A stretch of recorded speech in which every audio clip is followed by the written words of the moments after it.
Hello student, good evening. Welcome back to R S Azmi YouTube channel में आप सभी का बहुत बहुत स्वागत अभिनंदन करता हूँ। तो हार्ट के बारे में मैं आप लोगों को आप सभी को बता रहा हूँ। आज थ्री पार्ट पर मैं डिस्कस करने के लिए आया हूँ। आज थ्री पार्ट पर आप लोगों को आप सभी को हार्ट के बारे में बताया जाएगा। आपका टू पार्ट्स कंप्लीट हो गया। थ्री पार्ट्स के बारे में आज मैं आप लोगों को आप सभी को बताने के लिए आया हूं। देखिए, एक कार्डिक साइकिल और ब्लड सर्कुलेशन और कार्डिक सर्कुलेशन। आपका जो कार्डिक सर्कुलेशन होता है, परिसंचरण तंत्र मतलब आपका जो हार्ट होता है वो ब्लड को सर्कुलेट करने का काम करता है। किसको? ब्लड को सर्कुलेट करने का काम करता है। और ब्लड सर्कुलेशन कि मतलब आपका ब्लड कार्बन डाइऑक्साइड को और ऑक्सीजन को सर्कुलेट करने का काम करता है। और कार्डिक हृदय का चक्र, जिसे कार्डिक साइकिल को आप हृदय को चक्र कहा जाता है। तो आप लोगों को आप सभी को आज मैं बताने जा रहा हूं।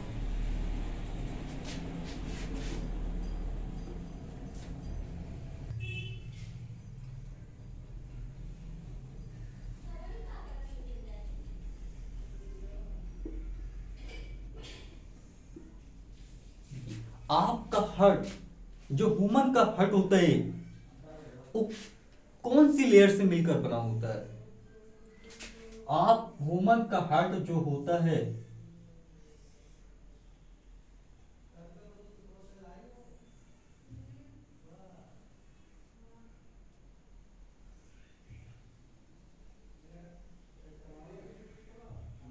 तो कार्डिक मसल से मिलकर बना होता है। हृदय की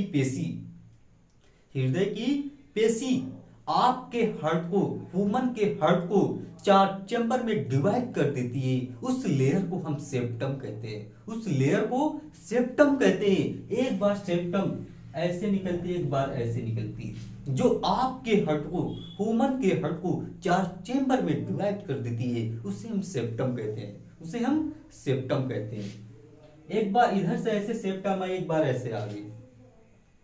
आपके हार्ट को चार चेंबर में डिवाइड कर देती है, उसे हम सेप्टम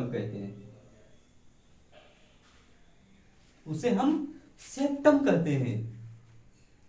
आपका जो ए वाला होता है लेफ्ट ऑरिकल, अब मैं शॉर्ट फॉर्म में लिखूंगा।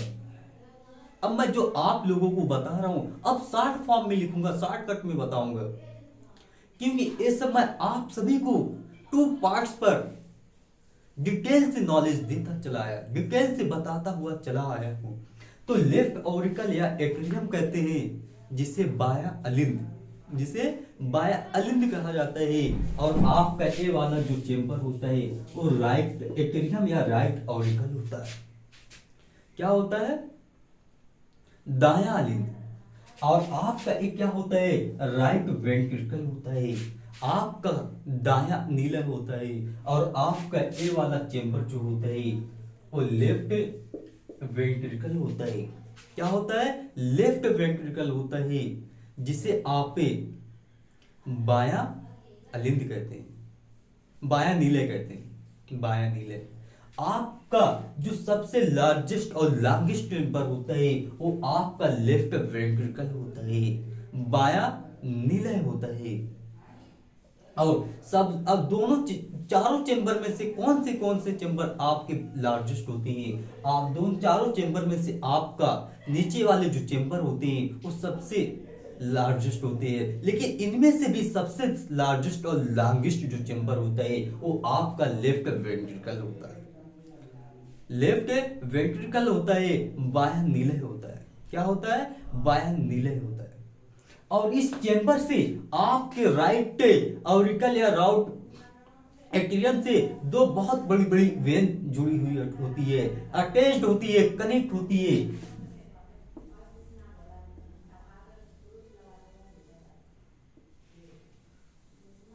जिसे आप ऊपर वाली को सुपीरियर वेना केवा कहते हैं। क्या कहते हैं?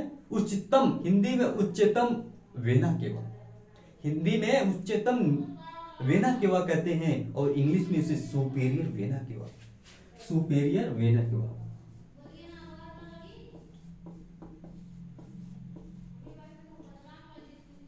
Vena cava. और एक नीचे से ऐसी वेन्स जुड़ी हुई होती है जिसे आप इंफीरियर वेना केवा कहते हैं। निच्चतम, हिंदी में निच्चतम वेना केवा। क्या होता है? निच्चतम वेना केवा। आप इसे कहेंगे inferior vena cava,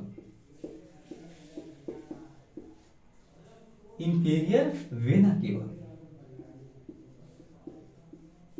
vena cava. आपके राइट और ऑरिकल या राइट एक्रियम और राइट वेंट्रिकल के बीच में एक वाल्व होती है, एक 3 वाल्व अटैच होती है, कनेक्ट होती है, जिसे आप ट्राइकस्पिड वाल्व कहते हैं, जिसे आप ट्राइकस्पिड वाल्व कहते हैं। 3 को ट्राइकस्पिड कहा जाता है और 2 को बाई कहा जाता है, बाइकस्पिड वाल्व। उसे क्या कहते हैं? इसे हम ट्राइकस्पिड वाल्व कहते हैं। क्या कहते हैं? ट्राइकस्पिड वाल्व कहते हैं। और आपके लेफ्ट ऑरिकल, लेफ्ट वेंट्रिकल के बीच में एक वाल्व होती है, 2 वाल्व अटैच्ड होती है, कनेक्ट होती है, ओ उसे हम बाइकस्पिड वाल्व कहते हैं। इसे हम बाइकस्पिड वाल्व कहते हैं, इसे हम बाइकस्पिड वाल्व कहते हैं। अब इनका काम क्या होता है? देखिए, कोई दरवाजा है, जब कोई आएगा तब उसकी ओपनिंग होगी, जब कोई आएगा तब उसकी ओपनिंग होगी, तब वो खुलेगा। तो ये जो ट्राइकस्पिड वाल्व है, वो कब उसकी ओपनिंग होगी? जब कोई आएगा तब आपके ट्राइकस्पिड वाल्व की ओपनिंग होगी। क्या होगा? खुलेगा। तो अभी मैं आगे आपको इसके ऊपर डिस्कस करूंगा जो होता है। और आपकी एक ऐसी जो है एक वाल्व जुड़ी हुई होती है, इसे हम अओर्टिक वाल्व कहते हैं, इसे हम अओर्टिक वाल्व कहते हैं।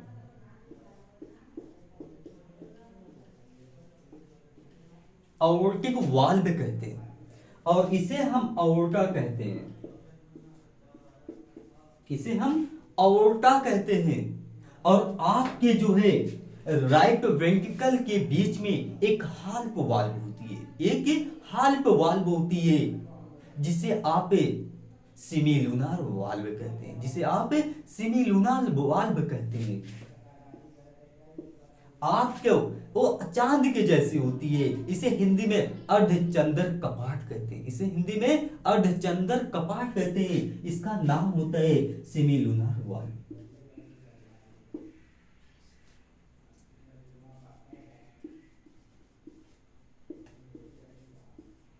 इसे हम सिमिलुनार वाल्व कहते हैं, हिंदी में इसका नाम होता है अर्धचंद्र कपाट। और ट्राइकस्पिड वाल्व का नाम हिंदी में क्या होता है?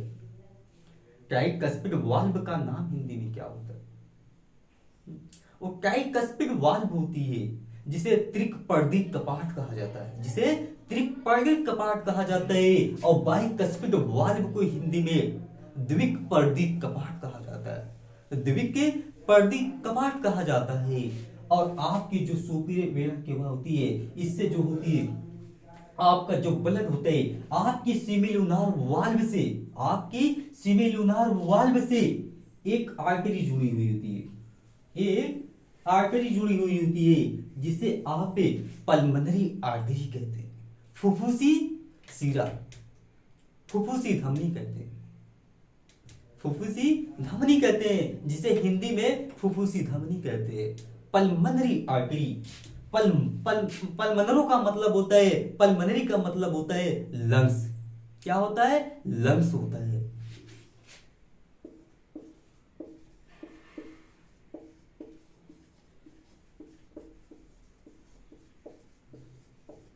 पल्मोनरी आर्टरी होती है, क्या होती है? पल्मोनरी आर्टरी होती है, जिसे फुफ्फुसी धमनी कहते हैं, जिसे फुफ्फुसी धमनी कहते हैं। ये आपकी पल्मोनरी आर्टरी आपके लंग्स से, आपके लंग से कनेक्ट होती है। किससे होती है? आपके लंग से, आपके लंग्स से कनेक्ट होती है, आपके लंग्स से कनेक्ट होती है। और आपके लंग्स से एक क्या वाल्व होती है, आपके लेफ्ट ऑरिकल लेफ्ट एट्रियम से एक वेंस जुड़ी हुई होती है, जिसे पल्मोनरी वेंस कहते हैं, जिसे हम पल्मोनरी वेंस कहते हैं। आपके लंग्स से जो एक जुड़ी हुई होती है, एक वेंस जुड़ी होती है, जिसे पल्मोनरी वेंस कहते हैं, जिसे पल्मोनरी वेंस कहते हैं, जिसे फुफ्फुसी सीरा कहते हैं, जिसे हिंदी में फुफ्फुसी सीरा कहते हैं।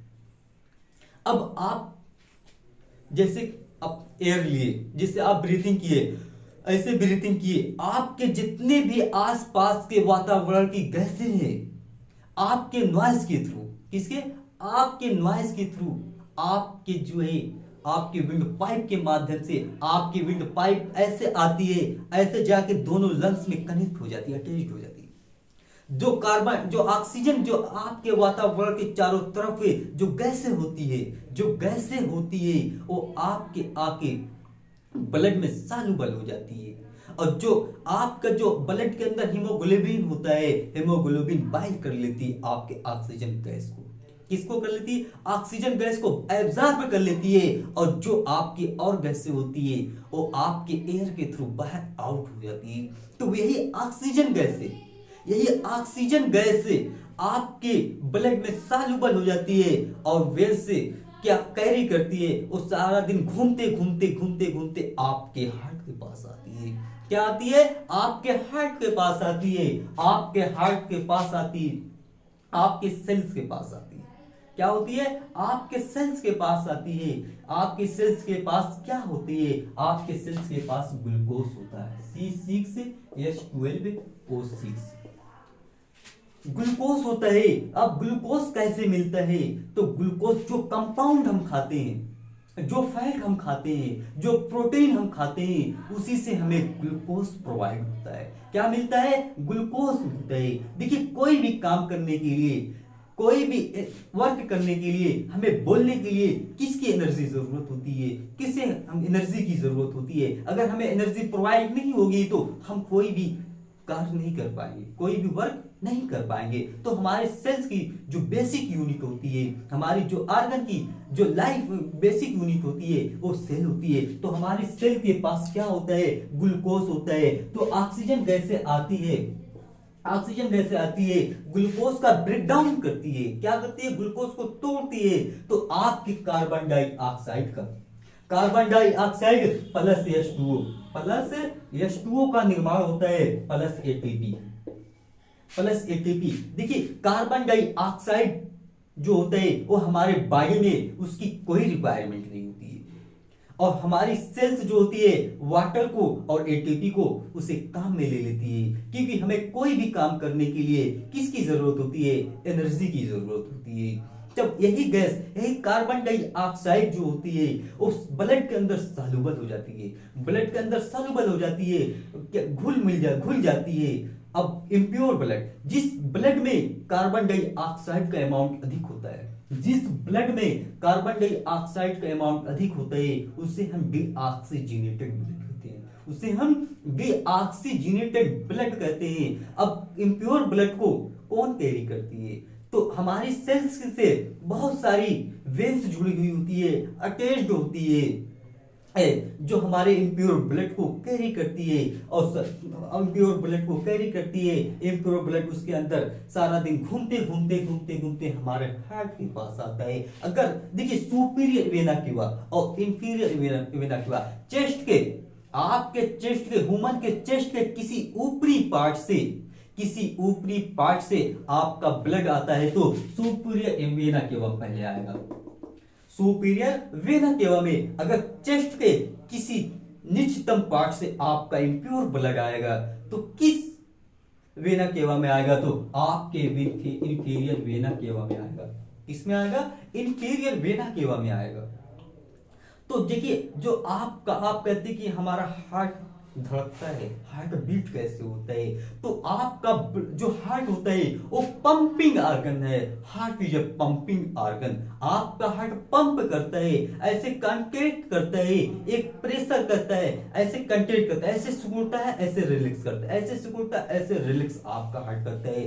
तो हमें ऐसे धड़कने कहते हैं। आगे आपको मैं हार्ट बीट के लेसन में आपको उसके बारे में जानकारी दूंगी। तो आपका जो ब्लड होता है, सो अगर किसी चेस्ट के ऊपरी पार्ट से आता है, उच्चतम पार्ट से आता है, तो इन सुपीरियर वेना केवा से होता हुआ आपके जो है राइट ऑरिकल, राइट एट्रियम में आता है।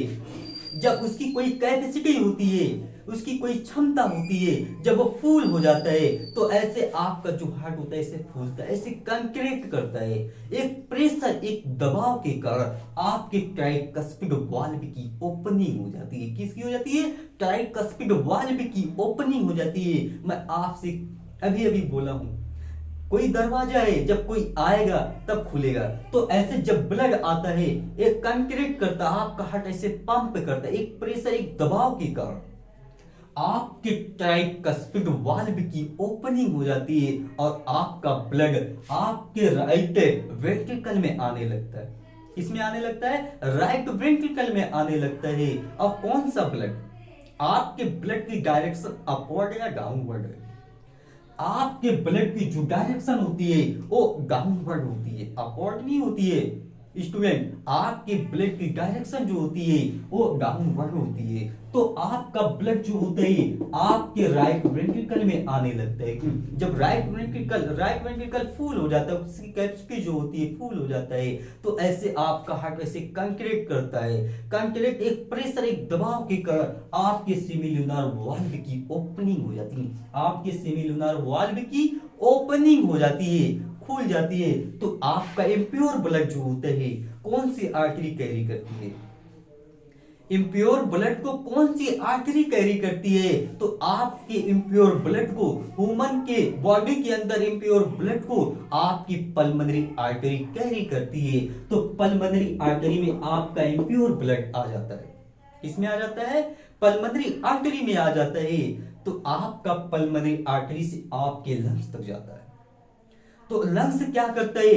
आपके ब्लड को प्यूरिफिकेशन करता है। जहां गैसों का एक्सचेंज होना, गैसों का एक्सचेंज होना, गैसों का आदान प्रदान होना। तो लंग्स क्या करता है?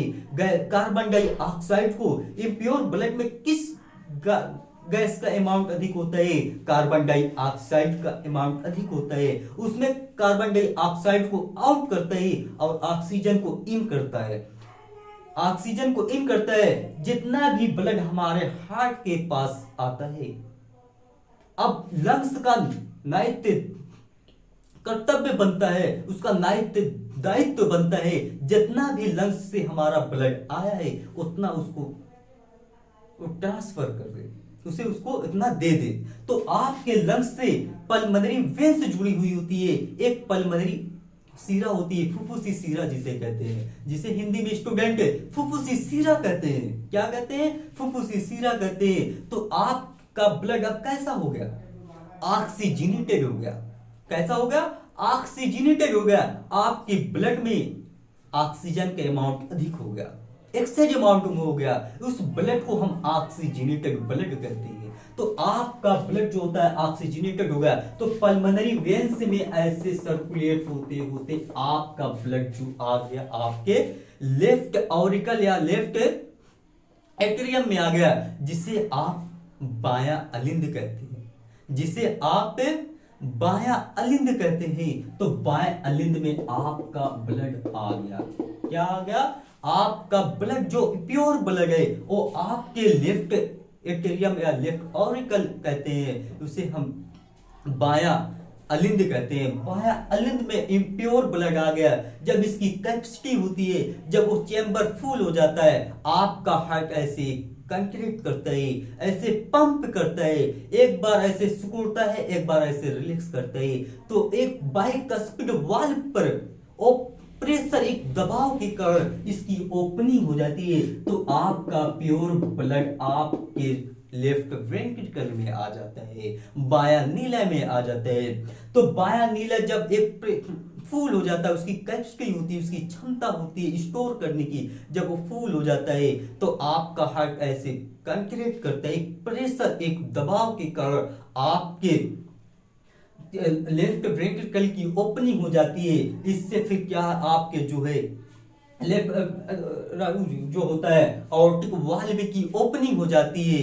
ऑर्टिक वाल्व से ऑर्टा में आपका ब्लड आने लगता है, इसमें आने लगता है और ऑर्टा में आने लगता है। ऑर्टा से बहुत छोटे छोटे स्मॉल में क्या बहुत वेन्स जुड़ी हुई होती है, जो हमारी सेल से, हमारे आर्गन से कनेक्ट होती है, अटैच्ड होती है। वो हमारे ब्लड को, प्योर ब्लड को हमारी सेल तक पहुंचाने का काम करती है। क्या करती है? पहुंचाने का काम करती है। इतना प्रोसेस करने में 0.8 सेकेंड लगता है। हार्ट देखिए, आपका हार्ट जो होता है, जो ह्यूमन का हार्ट होता है, इतना प्रोसेस करने में, इतना काम करने में जो आपका वो लगता है 0.8 सेकेंड लगता है। 0.8 सेकेंड लगता है। तो आपके चेंबर में, ह्यूमन के हार्ट के चेंबर में कौन कौन से चेंबर में इम्प्योर ब्लड होता है? तो स्टूडेंट याद रखिए, आपके जो है राइट ऑरिकल और राइट वेंट्रिकल में इम्प्योर ब्लड होता है। क्या होता है? इम्प्योर ब्लड होता है। और इम्प्योर ब्लड को कौन सी वेंस कैरी करती है? तो आपकी इम्प्योर ब्लड को वेंस कैरी करती है। क्या? जो हमारे सेल से, हमारे आर्गन से कनेक्ट होती है, अटैच्ड होती है, हमारे इम्प्योर ब्लड को कैरी करती है। तो हमारा जो होता है इम्प्योर ब्लड सर्कुलेट होते होते क्या हमारे हार्ट के पास जाता है, हार्ट उसे पंप करके लंग्स तक पहुंचाता है, लंग्स उसे कार्बन डाइऑक्साइड को आउट करता है, ऑक्सीजन को इन करके हमारे जितना भी ब्लड हमारे हार्ट के पास से आया है, अब लंग्स का दायित्व बनता है, जितना भी आप हार्ट से ब्लड आया है उतना ही ब्लड आपके हार्ट तक सर्कुलेट करके पहुंचा दे। तो कार्बन डाइऑक्साइड को आउट करता है और ऑक्सीजन को इन करके प्योर ब्लड हो जाता है। तो ऑक्सीजनेटेड ब्लड हो जाता है। तो प्योर ब्लड को आपके हार्ट तक पहुंचा देता है। एक बार आपका ब्लड ऐसे आया, एक बार यहां से फिर देखिए बाहर आ गया, फिर एक बार आपका ब्लड ऐसे अंदर आया, एक बार फिर ऐसे बाहर आ गया। तो आपका ब्लड जो होता है उसे डबल सर्कुलेशन कहते हैं, दोहरा परिसंचरण तंत्र। 2 बार ब्लड आता है हार्ट में, 2 बार जाता है। आपका हार्ट आज कंप्लीट हो गया स्टूडेंट। अगर किसी भी स्टूडेंट को एनी प्रॉब्लम, कोई भी प्रॉब्लम हो, आप कमेंट करके जरूर बताएं। मैं इससे अच्छा बताने की आप सभी को पूरी प्रयास करूंगा। आज आपका हार्ट कंप्लीट हो गया स्टूडेंट। कहीं से किसी भी प्रकार की कोई भी स्टूडेंट को अगर कोई डाउट हो वो कमेंट करके जरूर बताएं। मैं इससे अच्छा आपको बताने की पूरी प्रयास करूंगा। Thank you so much.